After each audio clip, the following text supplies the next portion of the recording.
Hello everyone, welcome to my YouTube channel. आज हम ECG के थर्ड लेक्चर में हम क्या क्या पढ़ने वाले हैं वो पहले देख लेते हैं नोट। तो जो पहली चीज़ हम पढ़ने वाले हैं, फर्स्ट डिग्री हार्ट ब्लॉक।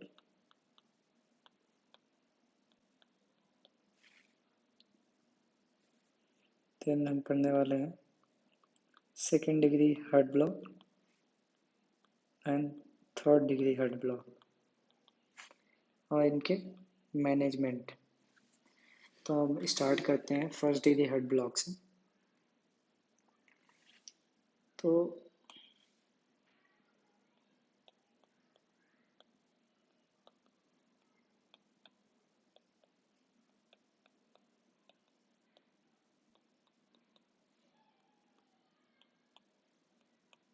तो अभी मैंने आपको ईसीजी के सेकंड लेक्चर में पढ़ाया कि डब्ल्यू सिंड्रोम और L L P S syndrome, that is Lown Ganong Levine syndrome.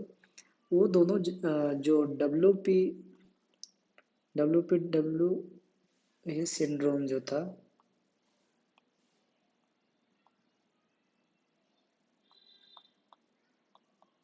And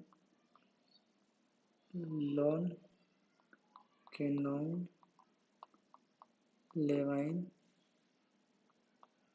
syndrome,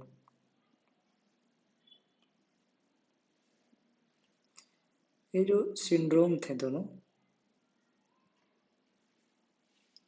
ये मैं आपको पढ़ा चुका लास्ट लेक्चर में। इनमें क्या था, पीआर इनका शॉर्ट था। अब मैं जितने भी फर्स्ट डिग्री हर थर्ड डिग्री जितने भी मैं पढ़ाऊँगा, इनमें पीआर इंटरवल लॉन्ग होगा। तो ये सारे लॉन्ग पीआर इंटरवल वाले हैं। तो जिनमें से मैं हम पहला डिस्कस कर रहे हैं फर्स्ट डिग्री हार्ट ब्लॉक। तो नॉर्मल फिजियोलॉजी देख लेते हैं। नॉर्मल फिजियोलॉजी ये होती है कि हमारे पास एसए नोड होता है, एसए नोड होता है, एक एबी नोड होता है, फिर बंडल ऑफ फिश होता है, फिर पर्किंजे फाइबर्स होते हैं। इनसे इंटरमायोसाइट कंडक्शन के लिए करंट जाता है वेंट्रिकल्स में। अब यहाँ पे होता क्या है, जो करंट होती है एसए नोड से एबी नोड को जाती है, एबी नोड से bundle of His, then Purkinje fibres. अब यहाँ क्या हो रहा है कि पहले फर्स्ट जो नोट डाउन करने वाली बात है, जो पी आर इंटरवल है ए बी नोड के एग्जिट तक है। ए बी जो नोड है उसके एग्जिट तक है। तो P R interval S A node से लेके ए बी नोड के एग्जिट तक है। तो इसमें प्रॉब्लम क्या आती है कि इसमें जो एस ए नोड और ए बी नोड के बीच में जो कनेक्शन, उसमें प्रॉब्लम है। कनेक्शन में कोई भी प्रॉब्लम हो सकती है जिसकी वजह से ये करंट एस ए नोड से ए बी नोड तक नहीं जा पा रहा है। तो एट्रिया को कॉन्ट्रैक्ट करने में टाइम लगेगा। तो इससे क्या होगा कि जो पी आर इंटरवल है यहाँ से ए बी नोड के एग्जिट तक, ये जो पी आर इंटरवल है इसका टाइम इंक्रीज हो जाएगा। तो इसीलिए मैं बता रहा हूँ कि ये सारी पी आर इंटरवल की एबनॉर्मलिटीज हैं।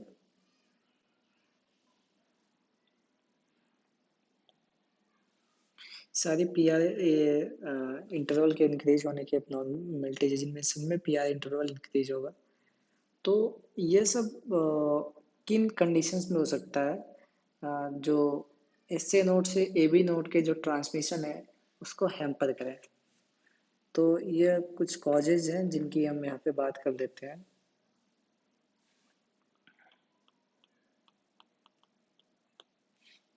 तो इनमें से फर्स्ट कॉज है कि रूमेटिक फीवर हो जाए। किसी पेशेंट को रूमेटिक फीवर है, जो उसमें एस्कॉफ नोड्यूल्स होते हैं, यहाँ पे डिपॉजिट हो जाए एस्कॉफ नोड्यूल्स, जिसकी वजह से जो कंडक्शन है एस ए नोड और ए बी नोड का, वो हैम्पर हो जाए। सेकेंड हम देख लेते हैं हिमेटोक्रोमेटोसिस। ये आप पहले भी पढ़ चुके हैं। टोसिस, इसमें आयरन का हैवी डिपोजिशन की वजह से ये कंडक्शन हैम्पर होगा।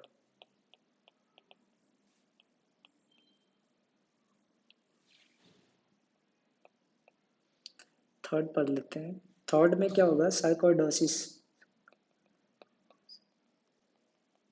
इसमें नॉन केजिएटिंग ग्रेनुलोमाज मिलेंगे। तो नॉन केजिएटिंग ग्रेनुलोमाज जो इस कंडक्शन को हैम्पर कर सकते हैं। और जो एक फोर्थ है इंडोमायोकार्डियल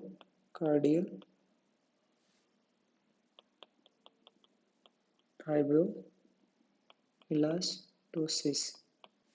तो इसमें फाइब्रोसिस हो जाता है जिसकी वजह से कंडक्शन हैम्पर होता है। जो लास्ट प्रॉब्लम आपको मैं बताने वाला हूँ वो काफ़ी इम्पोर्टेंट है। यह एथलीट्स में होती है। जो एथलीट्स होते हैं उनकी जो वेगल टोन होती है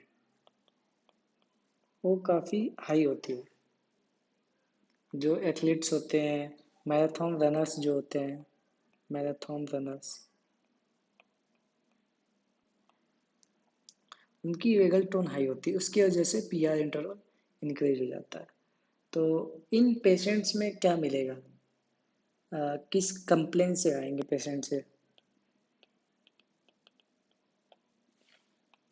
ये एक्सरसाइज इंटॉलरेंस की वजह से आएंगे। पेशेंट आपको आकर बताएगा कि डॉक्टर साहब मैं पहले 2 किलोमीटर दौड़ लेता था, 3 किलोमीटर दौड़ लेता था, पर अब क्या होता है मैं अपनी घर घर की जो सीढ़ियाँ उनको चढ़ने में मेरी हालत ख़राब हो जाती है। तो पेशेंट को एक्सरसाइज इंटॉलरेंस हो रहा है, जो कि हार्ट ब्लॉक्स में होता है, फर्स्ट डिग्री हार्ट ब्लॉक में। तो हमारा क्या होता है, जैसे हम नॉर्मल पर्सन होते हैं, तो आपको एक बात हमेशा याद रखनी है, जो हार्ट रेट होती है वो पीआर की हमेशा इन्वर्स होती है। तो नॉर्मल पर्सन में क्या होता है, हमारे पीआर इंटरवल में कोई चेंज नहीं होता, नो चेंज। हमारे पीआर इंटरवल जैसे कि अभी 140 मिली सेकेंड्स आ रहा है, हमने 5 सेटअप कर लिए, अप एंड डाउन कर लिया, तो ये मैनेज हो जाता है, 140 आता है। बट इन पेशेंट्स में क्या होता है फर्स्ट डिग्री हार्ट ब्लॉक्स में, कि जो पीआर इंटरवल हो इंक्रीज हो जाता है। जब पीआर इंटरवल इनमें इंक्रीज हो जाएगा जब सेटअप्स वगैरह करेंगे। एग्जांपल लेता हूँ, एक पर्सन है, वन पर्सन जिसका पीआर इंटरवल 180 मिली सेकेंड्स है। हमने बोला उसको 10 सेटअप करने के लिए। 10 सेटअप के बाद हुआ क्या कि उसकी हार्ट रेट इंक्रीज हो गई। हार्ट रेट हमेशा इन्वर्स होती है पीआर के। हार्ट रेट इंक्रीज हुई इसका मतलब पीआर डाउन हुआ, तो उसकी सपोज डेट 160 मिली सेकेंड उसकी पीआर इंटरवल हो गया। तो नॉर्मल पर्सन में जो होता है कि पीआर इंटरवल कोई चेंज नहीं होता है पीआर इंटरवल में नॉर्मल पर्सन में। लेकिन अगर वो एक्सरसाइज इंटॉलरेंस का पेशेंट है, फर्स्ट डिग्री हार्ट ब्लॉक का, तो उसमें पीआर इंटरवल चेंज होगा। तो इसमें ईसीजी में फाइंडिंग क्या मिलेगी, ईसीजी की फाइंडिंग हम देखते हैं। तो इन्वेस्टिगेशन कराएंगे, उसमें इन्वेस्टिगेशन में हम ईसीजी कराएंगे। ईसीजी में क्या मिलेगा,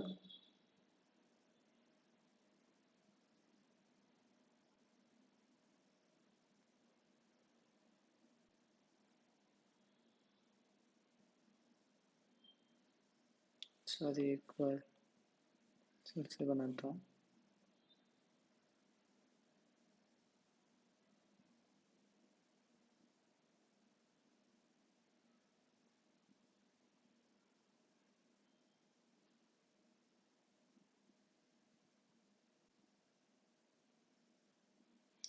तो इसमें जो ये पी आर इंटरवल होगा वो इंक्रीज होगा। तो ईसीजी में हमें जो पी आर इंटरवल है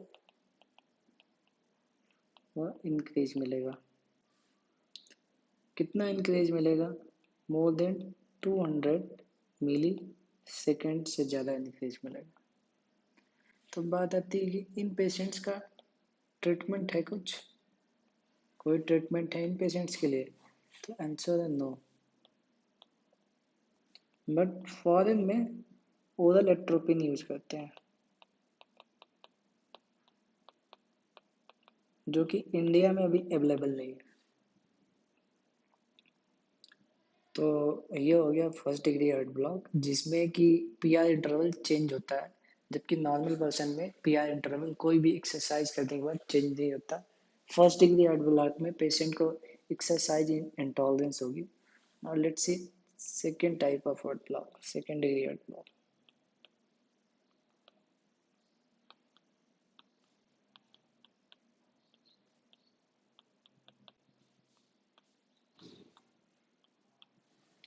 तो second degree heart block 2 types का होता है।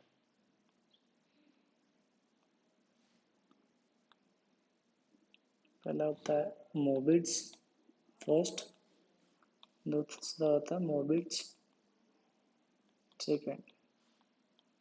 हम एक एक करके दोनों को पढ़ेंगे। पहला हम पढ़ते हैं मोबिट्स फर्स्ट।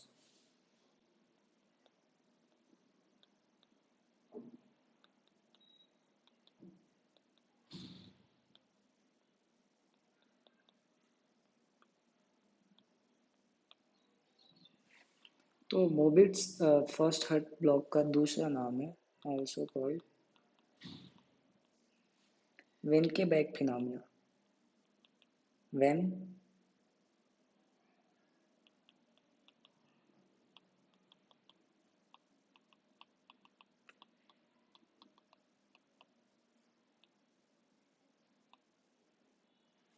वेनकेबैक फिनोमेना। तो यहाँ पे दिक्कत क्या हो रही है वो हम समझने की कोशिश करेंगे।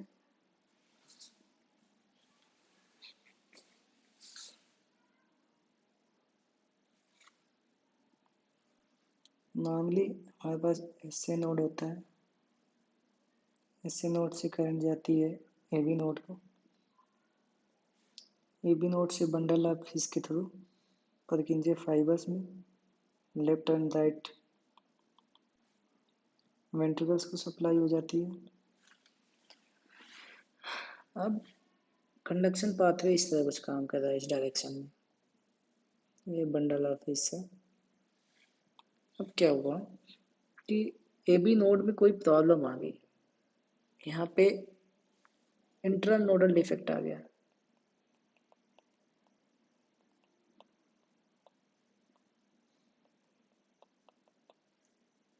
यहाँ पे इंट्रा नोडल डिफेक्ट आ गया, तो यहाँ से जब करंट पास होगी तो बहुत स्लो पास होगी। Normally A B nodal delay होता है 0.1 सेकेंड का होता है, पर ये वो नॉर्मल होता है, फिजियोलॉजिकल होता है, पर यहाँ पे पैथोलॉजी आ गई, ये नॉर्मल से ज़्यादा डिले हो रहा है इंट्रा नोडल डिफेक्ट की वजह से। तो जो पी आर इंटरवल होता है वो एस से नोड से लेके ए बी नोड के एग्जिट तक होता है। तो यहाँ पर डिले होगा तो पी आर इंटरवल इंक्रीज हो जाएगा। तो इस डिले की वजह से प्रॉब्लम क्या आएगी कि एट्रिया तो नॉर्मली कॉन्ट्रैक्ट कर रहा है, पर डिले की वजह से क्या होगा, वेंट्रिकल कभी कभी मिस्ड कर जाएगा कॉन्ट्रैक्ट करना,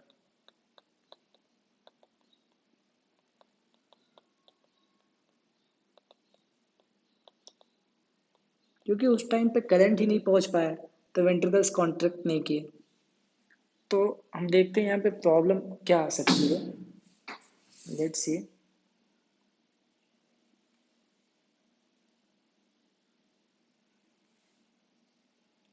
तो इसमें हम पेशेंट जब भी हमारे पास आएगा तो हम इसकी ईसीजी कराएंगे।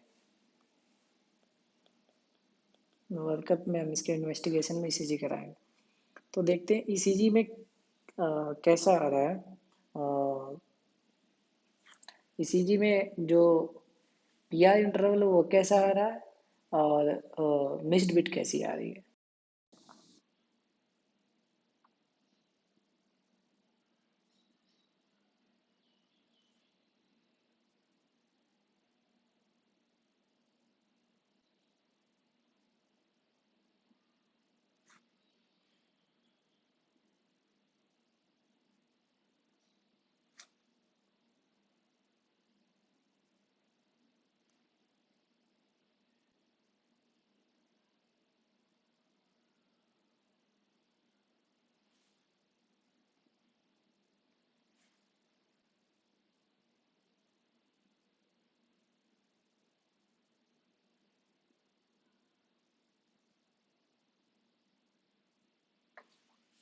तो यहाँ पे क्या हो रहा है कि जो पीआर इंटरवल है, पहले सपोज दैट 140 था,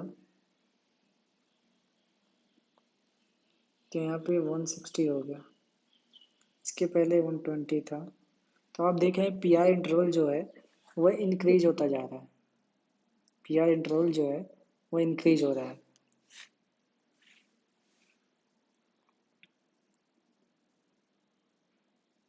रेगुलर पीआर इंटरवल इंक्रीज होता जा रहा है, पर यहाँ पे एक मिस्ड बिट आई। यहाँ पे क्यूआरएस कॉम्प्लेक्स आपको नहीं दिख रहा होगा। फिर उसके बाद पीआर इंटरवल अपना रिज्यूम हो जाएगा। तो यहाँ पे फिर से पीआर इंटरवल 120 हो गया। तो आपको देखना क्या है इसमें कि जो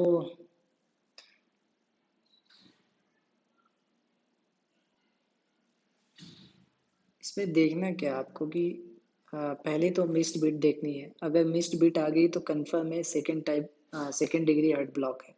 अब वो मोबिट्स 1 है, मेन के बैक फिनोमेना है, या मोबिट्स 2 है, वो देखने के लिए आपको जस्ट मिस बीट के पहले का पीआर इंटरवल अब बाद का पीआर इंटरवल चेक करना है।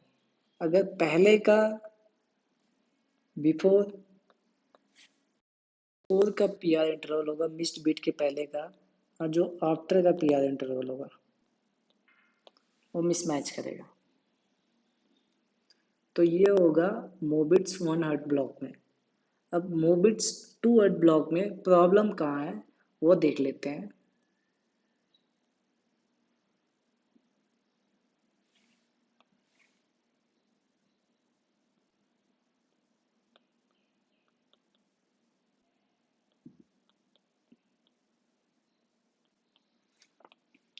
ऐसे नोड होता है, उससे करंट ए बी नोड को जाती है। ए बी नोड के नीचे बंडल ऑफ फिश होता है। फिर इससे करंट परकिंजे फाइबर्स को जाती है जो इंटरवल्स कॉन्ट्रैक्ट करते हैं। आपको मैं ऑलरेडी बता चुका हूँ। यहाँ पे क्या दिक्कत क्या है, बंडल ऑफ फिश में दिक्कत है। यहाँ तक तो नॉर्मल कंडक्शन हो रहा है, यहाँ तक नॉर्मल कंडक्शन हो रहा है, मतलब पीआर इंटरवल में कोई चेंज नहीं होने वाला। क्योंकि मैं पीआर इंटरवल बता चुका आपको ए बी नोड के एग्जिट तक होता है। तो ए बी नोड के एग्जिट तक ना ही कोई डिले ना ही कोई प्रॉब्लम है। तो पीआर इंटरवल इसमें चेंज नहीं होने वाला। प्रॉब्लम है कि जो बंडल ऑफ फिश है उसमें प्रॉब्लम है। तो इससे क्या हो गया, मिसमैच हो गया पूरा। ऊपर का किसी रेट से वो हार्ड कॉन्ट्रैक्ट करेगा, नीचे उस रेट से नहीं कर पाएगा तो कभी कभी मिस्ड बिट आ जाएगी। बस इस मिस्ड बिट में क्या होगा कि जो पहले का पीआर होगा और जो बाद का पीआर होगा वो दोनों इक्वल होंगे। तो प्रॉब्लम यहाँ पे कहाँ है, problem in bundle of fish. इसमें देखते हैं ईसीजी कैसी आएगी।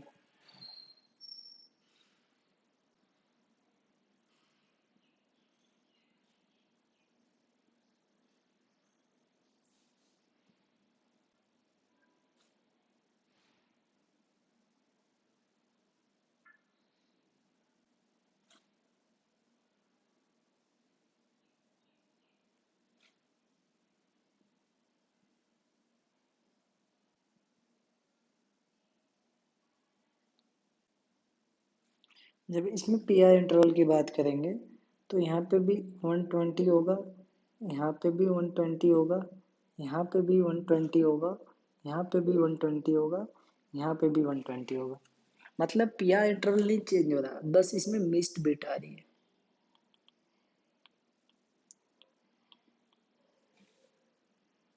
मिस्ड बिट आने से क्या होगा, मिस्ड बिट आने से पर्सन को सिंकोपल अटैक से जा सकता है। उस टाइम उसकी वेंट्रिकल्स ने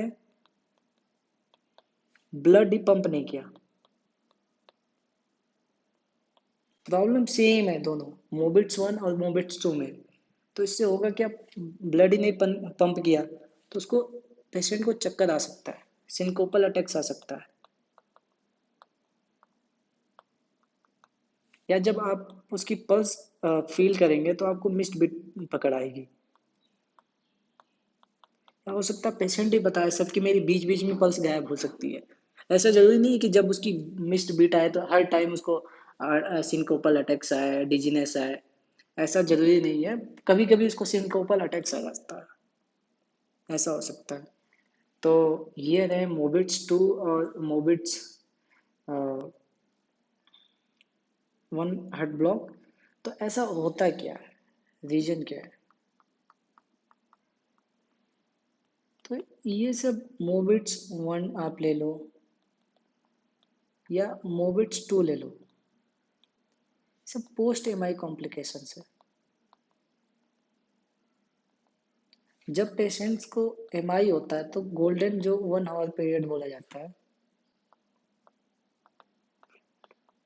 जो कि 1 आवर का होता है, इसमें सबसे कॉमन जो एरिथमिया होता है वह वेंट्रिकुलर टेकिकार्डिया होता है।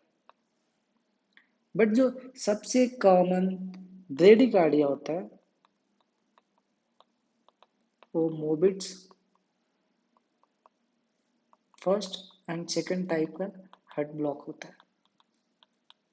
तो हमेशा ये जो पेशेंट्स एमआई से रिकवर कर चुके हैं उनको मिलता है या एमआई वाले पेशेंट्स को मिलता है। तो ये हमेशा पोस्ट एमआई देखने को मिलता है। तो मैं यहाँ पे मेंशन कर देता हूँ पोस्ट एमआई, वैसा आपको पोस्ट एमआई देखने को मिलेगा ये। तो अब आता है कि इसका ट्रीटमेंट क्या, क्या ट्रीटमेंट इसका पॉसिबल है? तो यस, इसका ट्रीटमेंट पॉसिबल है।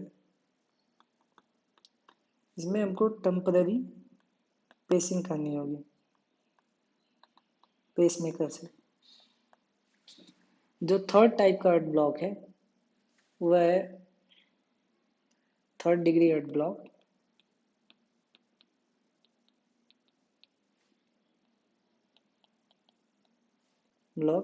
या इसी का दूसरा नाम है Stokes Adam syndrome. Stokes Adam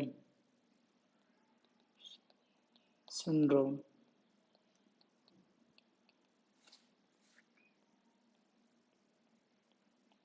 इसे देखते हैं ये क्या है। आपको मैंने बताया एस नोड होता है, करंट निकलती ए बी नोड को जाती है, ए बी नोड से निकल के बंडल ऑफ हिस के होते थे पर्किंजर फाइबर्स में, उनसे वेंट्रिकल्स में, देन वेंट्रिकल्स कॉन्ट्रैक्ट करते हैं, नॉर्मल फिजियोलॉजी। अब इसमें क्या हुआ, न प्रॉब्लम यहाँ पे एस नोड और ए बी नोड के बीच में है, न प्रॉब्लम ए बी नोड और बंडल ऑफ फिश या पर्किंजर फाइबर्स के बीच में है। तो यहाँ पे प्रॉब्लम्स है कहाँ? तो यहाँ प्रॉब्लम है जो ए बी नोड है वही खत्म हो गया, डैमेज हो गया। तो इससे होगा क्या, इससे होगा एस नोड तो करंट भेज रहा है ए बी नोड को, पर ए बी नोड ट्रांसफर नहीं कर पा रहा है। तो जो बंडल ऑफ फिश होगा, यहाँ पे हर बंडल ऑफ फिश हो चाहे ए बी नोड हो चाहे वो इंडिविजुअल पेस मेकर है, पर काम वो डोमिनेट वही करेगा जिसकी सबसे हाई इम्पल्स होगी, जिसकी सबसे हाई बीट करने की फ्रिक्वेंसी होगी। तो एस नोड की सबसे हाई हाई होती है। तो यहाँ पे एस बंडल ऑफ हिस वर्क करेगा as a pacemaker. Bundle of His 40 beats per minutes के हिसाब से बीट करेगा। तो अब एस नोड क्या हो गया, 72 बीट्स पर मिनट के हिसाब से बीट कर रहा है। बंडल ऑफ फीस मतलब कि जो एट्रियल कॉम्प्लेक्स है 72 आवर्स से बीट करेगा और जो वेंट्रिकुलर कॉम्प्लेक्स है 40 आवर्स के हिसाब से बीट करेगा। तो दोनों में मिसमैच हो गया।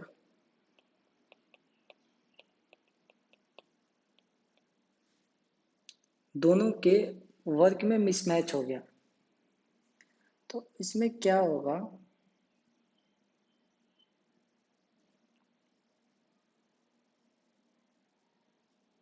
कि नॉर्मली हमारे और में क्या होता है कि जो जब हम सिटिंग से स्टैंडिंग पोजीशन में आते हैं बीपी फॉल होता है पर मैनेज हो जाता है in normal patients. In case of third degree heart block जब पर्सन सुपाइन से सिटिंग से स्टैंडिंग में आएगा, सिटिंग से स्टैंडिंग में आएगा तो उसका बीपी फॉल करेगा, मैनेज नहीं कर पाएगा। इसको हम पोस्चरल हाइपर टेंशन बोलेंगे। तो पेशेंट आपके पास ऐसी कंप्लेन लेके आ सकता है कि पेशेंट रास्ते में जा रहा था, कोई काम कर रहा था, अचानक उसे चक्कर आया, अटैक्स आया और गिर पड़ा क्योंकि उसका बीपी सडन फॉल हो गया।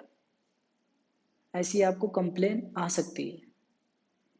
तो यहाँ पे हम देखते हैं, यहाँ पे ईसीजी में हमको फाइंडिंग्स क्या मिलेंगी। यहाँ की वर्कअप में हम ईसीजी कराएंगे पेशेंट का।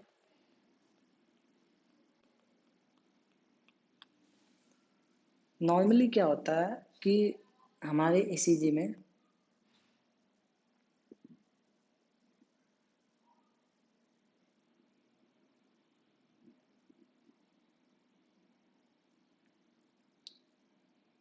एक आधा इंटरवल होता है,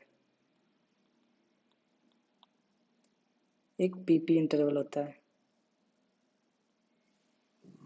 एक आधा इंटरवल हो गया, एक पीपी इंटरवल हो गया। तो जो आधा इंटरवल होना चाहिए और जो पीपी इंटरवल होना चाहिए इक्वल होना चाहिए, पर इस पेशेंट में इक्वल नहीं मिलेगा। जो आधा इंटरवल होता है यह वेंट्रिकुलर रेट को बताता है और जो पीपी इंटरवल होता है ये एट्रियल रेट को बताता है। क्यों इक्वल नहीं मिलेगा? क्योंकि दोनों अलग ही बीट से, अलग ही रेट से बीट कर रहे हैं।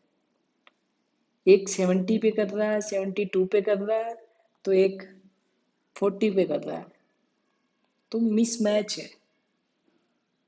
तो दोनों के बीच में कोऑपरेशन ही नहीं है। तो इस कंडीशन को हम बोलते हैं एबी डिसोसिएशन। इस पेशेंट में ईसीजी कैसी आएगी वो हम देखते हैं।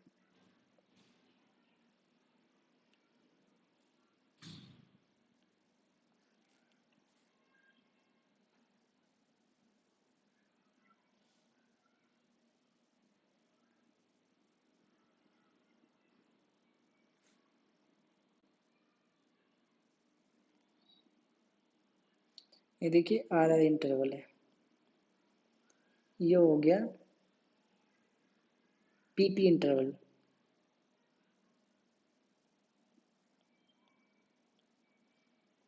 आप इसको ले लीजिए या तो पीपी इंटरवल, कोई सा भी इक्वल नहीं है। आर इंटरवल पीपी के इक्वल नहीं है। कभी पी की दो आ जा रही वेव्स, कभी एक आ रही है, कभी जो डबल हो जाता है, कभी ट्रिपल हो जाता है। तो ये दोनों आधा इंटरवल और पीपी इंटरवल इक्वल नहीं होंगे।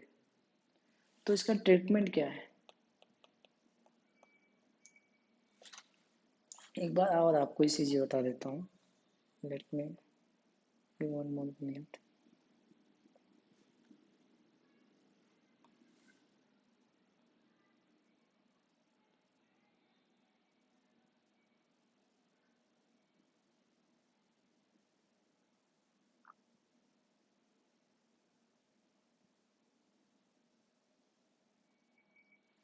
अब हुआ क्या, क्योंकि जो एट्रिया है बहुत ही ज़्यादा रेट से बीट कर रहा है, तो हो सकता है कि इसकी जो वेव्स हो, पी वेव्स, ज़्यादा आ जाए।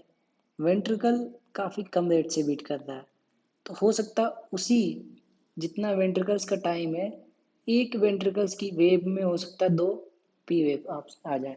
सेम ऐसी कंडीशन यहाँ पे हो रही है। यहाँ पे टी वेव थी, टी के बाद पी आई, पी के बाद क्यू आर एस आना चाहिए था, पर क्यू आर एस आया नहीं, दूसरी पी आ गई। तो जब हम आर आर इंटरवल कंपेयर करेंगे ये, और जब पी पी कंपेयर करेंगे, पी पी बहुत शार्ट हो गया, आर आर बहुत लॉन्ग हो गया, आर आर इंटरवल, तो दोनों मिसमैच कर रहे हैं पी पी और आर आर भी। तो ये स्टोक्स एडम सिंड्रोम में मिलता है। तो this is called A B dissociation. तो इसमें यही होगा, जो कार्डियक आउटपुट होगा इस पेशेंट में क्या हुआ कि एट्रिया तो कॉन्ट्रैक्ट कर रही है, वेंट्रिकल्स ब्लड ले भी रही है एट्रिया से, पर कॉन्ट्रैक्ट नहीं कर रही है। तो कॉन्ट्रैक्ट नहीं करेगी, ब्लड जो बीपी होगा ड्रास्टिकली बहुत तेजी से फॉल अप करेगा। तो इसकी वजह से पेशेंट को रिकरेंट सिंकोपल अटैक्स की प्रॉब्लम रहेगी, कंप्लेन रहेगी पेशेंट को। यहाँ पे और क्या होगा, क्यूआरएस जो होगा वो भी आपको ब्रॉड मिलेगा। ट्रीटमेंट क्या है इसका तब, permanent pacemaker.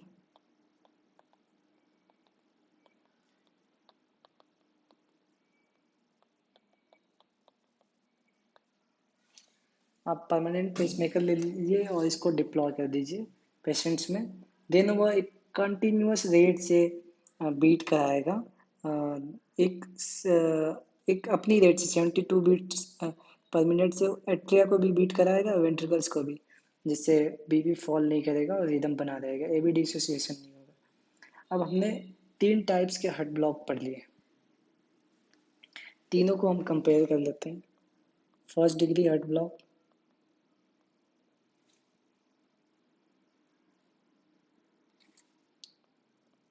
Second degree heart block और third degree heart block.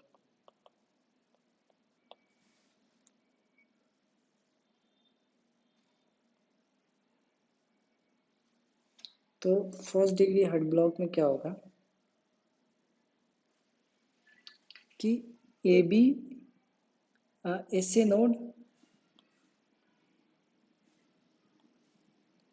Node और ए बी नोड के बीच में प्रॉब्लम है कहीं यहाँ पे, तो स्लो कंडक्शन हो रहा है। स्लो कंडक्शन की वजह से पी आर जो इंटरवल है बढ़ जाएगा, क्योंकि ए बी नोड के एग्जैक्ट तक होता है पी आर इंटरवल। लेकिन इसमें कोई ड्रॉप बीट नहीं आएगी, नो मिस्ड बीट। ट्रीटमेंट इसका अभी तक कुछ नहीं है, लेकिन फॉरेन में ओरल एट्रोपिन दिया जाता है, जो कि हमारे कंट्री में अवेलेबल नहीं है।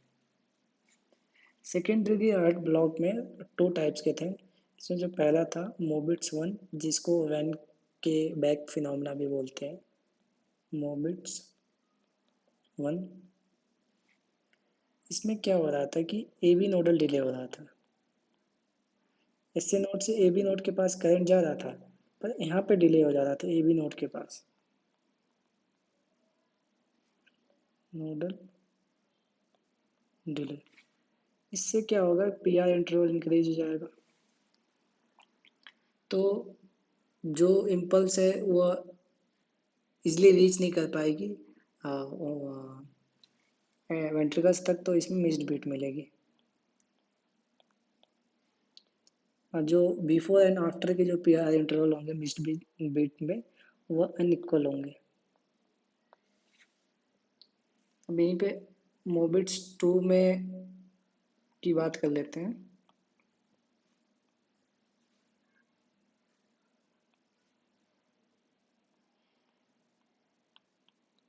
मोबिट्स 2 हार्ट ब्लॉक में क्या हुआ था, यहाँ पे एसए नोड तो करंट एबी नोड को दे रहा है, यहाँ पे भी कोई दिक्कत नहीं, लेकिन बंडल ऑफ फिश आगे पास नहीं कर रहा है, बंडल ऑफ फिश में प्रॉब्लम है। तो यहाँ problem in bundle of fish, इसके वजह से ये होगा कि पी आर इंटरवल तो नॉर्मल रहेगा, नो चेंज, लेकिन मिस्ड बिट आएगी, और जो मिस्ड बिट के पहले और बाद के जो पी आर इंटरवल होंगे वो दोनों इक्वल होंगे। ट्रीटमेंट इसका क्या है कि आप इसमें टेम्पररी पेसिंग कर दीजिए।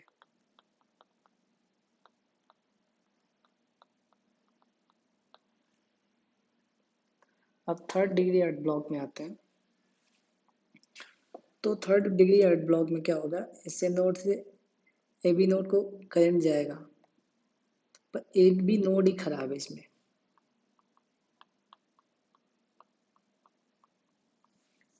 तो ए बी डिसोसिएशन हो जाएगा,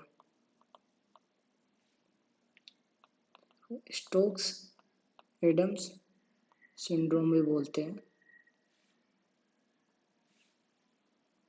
इसमें क्या होगा कि जो पी आर आर इंटरवल होगा, पीपी इंटरवल होगा, जो आर आर इंटरवल होगा, पीपी इंटरवल, दोनों मैच नहीं खाएंगे। इसका मैनेजमेंट होता है परमानेंट पेसमेकर।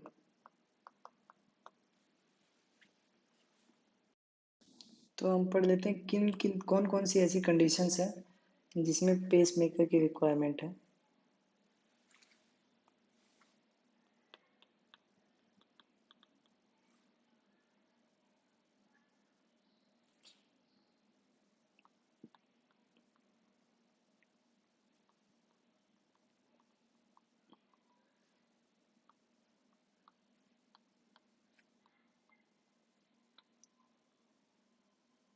फर्स्ट तो सिक्स साइनस सिंड्रोम है, इसमें एस ए नोड जो होता है वही डिफेक्टिव होता है, बीट ही नहीं करता, तो इसमें होना बहुत इम्पोर्टेंट है।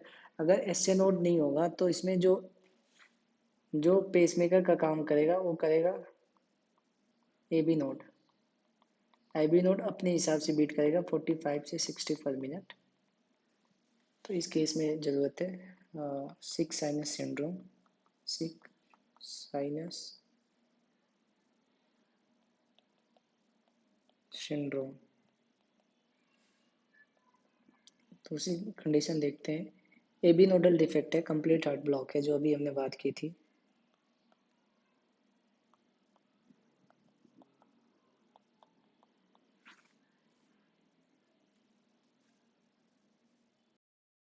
तो इसमें पेसमेकर लगाने की ज़रूरत पड़ेगी। और मोबिट्स टू हार्ट ब्लॉक में जहाँ बंडल ऑफ फिश डिफेक्टिव था, that is Mobitz two heart block. Mobitz two heart block में क्या होगा कि यहाँ पे पर्किंजे फाइबर्स बीट करेगा 15 to 20 पर मिनट से, और ए बी नोड में जब ए बी नोड डैमेज हो जाएगा तो वहाँ पे बंडल ऑफ फिश बीट करेगा, जो कि 40 बीट्स पर मिनट के नीचे ही वो बीट करता है। तो जो भी डोमिनेंट जो भी उसके ऊपर पेसमेकर होगा वो संभाल लेता है काम। तो अब यहाँ पे आता है कि अगर हार्ट फेल होता है पेशेंट का तो उसको सिम्टोमेटिक ब्रेडिकार्डिया होगा, सिम्टोमेटिक ब्रेडिकार्डिया। तो इस केस में क्या देंगे, कुछ नहीं, जस्ट एप्ट्रोपिन देंगे।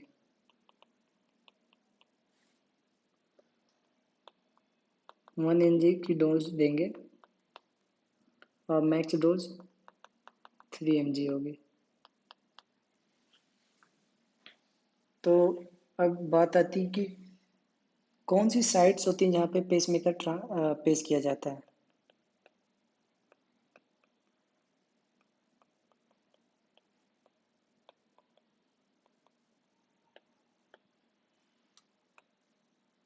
तो साइड जो होती है वैसा लेफ्ट साइड में infra clavicular below the chest, below the skin chest, वहाँ पे इसे प्लेस किया जाता है। और जो भी पेसमेकर जो भी होता है पेसमेकर, ये रेडियो पे होता है, तो आप इसलिए इसे एक्सरे में देख सकते हो। तो इसकी जो पेसिंग लीड्स होती हैं 4 होती हैं। आजकल 4 पेसिंग लीड्स वाले आने लगे। पहले के टाइम में जो 4 लीड अभी के जो आ रहे हैं सब में होती हैं, राइट वेंट्रिकल, लेफ्ट वेंट्रिकल। पहले स्टार्टिंग में 98 1950 में सिंगल लीड का आया। फिर जो सिंगल लीड थी इसकी आरबी में जाती थी। फिर उसके बाद डिवल पेसिंग का आया, डिवल पेसिंग का एस्टेनोड आया, तो एक आरए में जाती थी, एक आरबी में जाती थी। फिर ट्रिपल पेसिंग का आया, तो आरए आरबी में पहले डालते थे, फिर एलबी में डालने लगे। फिर अब 4 पेसिंग के आ रहे हैं, तो सब में जाता है। तो ये आज हमने डिस्कस किया first second and third degree heart blocks और उनके ट्रीटमेंट और कुछ पेसमेकर के बारे में इम्पोर्टेंट। तो थैंक यू सो मच। अगले हम टॉपिक में कुछ और नया लेकर आएंगे। तो थैंक यू मुझे सुनने के लिए। आप मुझे इंस्टाग्राम पे फॉलो कर सकते हैं, इंस्टा मेड स्कूल के नाम से। Thank you so much.